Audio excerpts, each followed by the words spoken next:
India lockdown, आपको ये movie देखनी चाहिए या नहीं, और इस मूवी के बारे में कुछ मज़े की बातें जानने के लिए आपको ये वीडियो लाजमी आखिर तक देखनी चाहिए। मूवी शुरू होती है इंडिया के 2021 के कोरोना लॉकडाउन से। 4 कहानियाँ एक साथ चलती हैं। पहली कहानी एक प्रोस्टिट्यूट मतलब सेक्स वर्कर की है जिसका नाम मेहरुन्निसा है। वो अपने छोटे से गांव से मुंबई नर्स बनने आती है, लेकिन उसको नौकरी नहीं मिलती और वो सेक्स वर्कर बन जाती है। इन सेक्स वर्कर्स के साथ बहुत ज़्यादतियाँ होती हैं और कोरोना में इनका कारोबार बंद हो जाता है। अब वो इस कारोबार को कैसे चलाती हैं वो दिखाया गया है। यहाँ पे इतनी गालियाँ हैं कि आपके कानों से धुएं निकलने लगेंगे और बाजारी लैंग्वेज की तो भरमार है।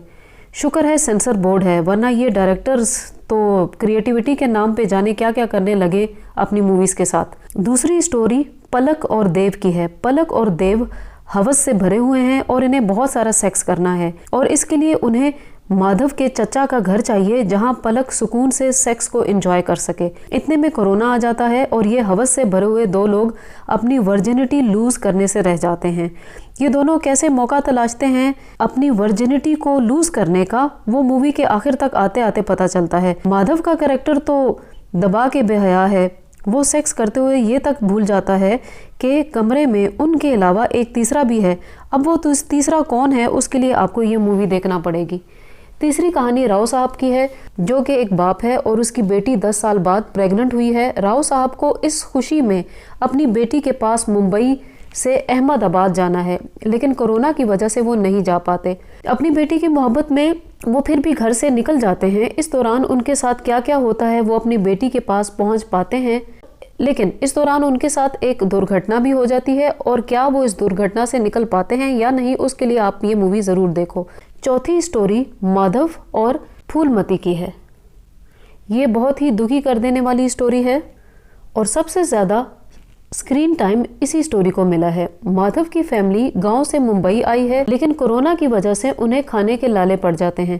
वो अपनी ज़िंदगी बचाने के लिए पैदल ही अपने गांव से निकल जाते हैं इतने लंबे सफ़र पे। बार बार ज़िंदगी इनसे आगे आगे भागती है और इस ज़िंदगी के पीछे पीछे भागते भागते वो कई दफ़ा गिरते हैं, उनके पैर छिल जाते हैं, वो रोते हैं, चीखते हैं, चिल्लाते हैं, लेकिन बेरहम लोग कोई उनकी मदद को नहीं आता। हर कोई लालची और मतलबी है।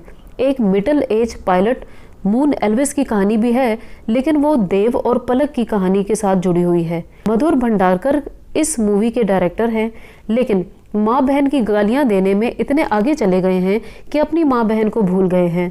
सेंसर बोर्ड को कुछ गालियाँ म्यूट करनी चाहिए थी। गालियाँ दिखा के क्रिएटिविटी कहने वाले ये सुन लें कि बुराई बुराई होती है, उसे रोकना होता है। गालियों में क्या क्रिएटिविटी है? आप अपनी मूवी में गटर या नालियाँ नहीं दिखाते, बल्कि गंदगी को साफ करके दिखाते हैं, तभी लोग आपकी मूवी देखते हैं, क्योंकि इसे ही एस्थेटिक और क्रिएटिविटी कहते हैं। म्यूज़िक कुछ खास नहीं। मेरा रिव्यू कैसा लगा कमेंट्स में बताओ। मूवी 1 घंटा 50 मिनट की है। एक डायलॉग अच्छा है जब राव साहब को सेल्स गर्ल कहती है कि अगर उनकी पोती होती है तो वो पिंक ले लें, नहीं तो लड़के के लिए ब्लू, लेकिन राव साहब दोनों रंग ले लेते हैं और कहते हैं कि रंग का कोई जेंडर नहीं होता और बच्चों पे तो हर रंग जचता है। ये कहते हुए राव साहब दोनों रंग खरीद लेते हैं। जल्दी से मेरे चैनल को सब्सक्राइब करो। मैंने मूवी को 5 में से 3.5 स्टार्स दिए हैं। मूवी देखने लायक है। 1.5 स्टार्स कटेंगे मूवी में बहुत ज़्यादा माँ बहन की गालियाँ देने पे। इस तरह के मज़े के रिव्यूज़ देखने के लिए मेरे चैनल को प्रमोट भी करो और इसे आगे शेयर भी करो। नई वीडियो तक के लिए बाय।